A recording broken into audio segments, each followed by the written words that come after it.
Bonjour.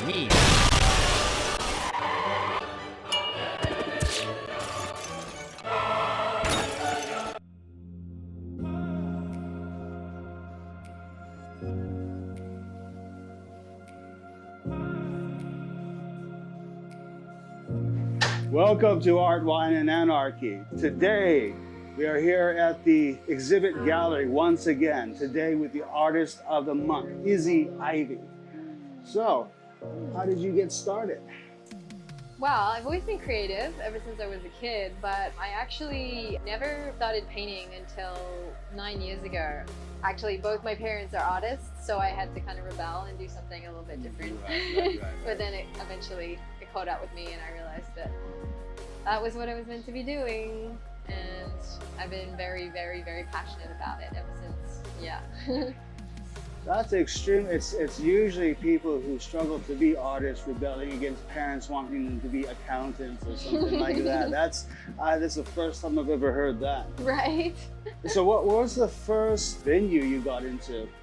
The first, as in like creative outlet? Well, a venue, a place to display your art. Ah, interesting. I did a full photo exhibition just a year after I'd started. So I just created so much art in the first year. And that was in Sydney in Australia, back a while back now, yeah.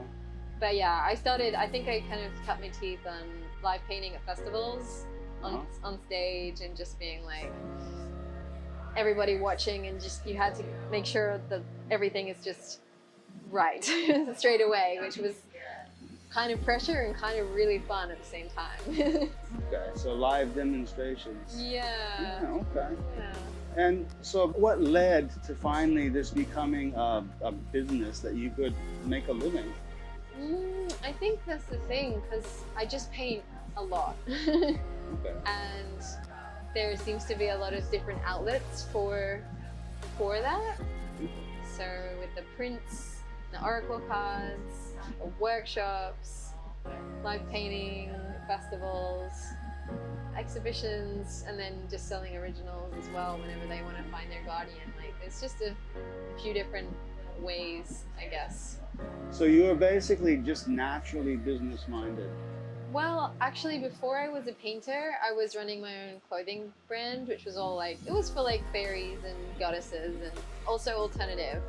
But that's kind of where I learned to run a business, I guess. Right. Yeah. Because what you just described there was like what a lot of entrepreneurs call multiple streams of income. That's right. Yeah. Right, so it's like they talk about the prints and the paintings and the live shows and all of these things. So yeah, it's like a lot of the time people take many years before they figure that out. It's like, oh, I can't just do this. I have to do as many different little things as I can, and then it all comes together. That's basically what it was, right? Yeah, that's actually a good point. Because part of me was regretting that I hadn't got into painting sooner in my life, but then I realized that it was actually useful for me to have explored other aspects, which then I could weave into my art process, which really helped to sustain making more of it. Okay. Yeah. And so when did you first start coming to this island? This island, well, I've only been here, well, not including last week, so I just popped over to Hawaii, but I was here 4 years ago. A friend of mine, Della, actually another artist, said that I should show Ashley my art, and she really liked it, and so I did a little show there back then. But yeah, I've just done a retreat here, so it made sense to come by again and share the art magic. Yeah. That's cool. That's really great. So let's take a look at your work. Sure. All right. Stay tuned for the next portion.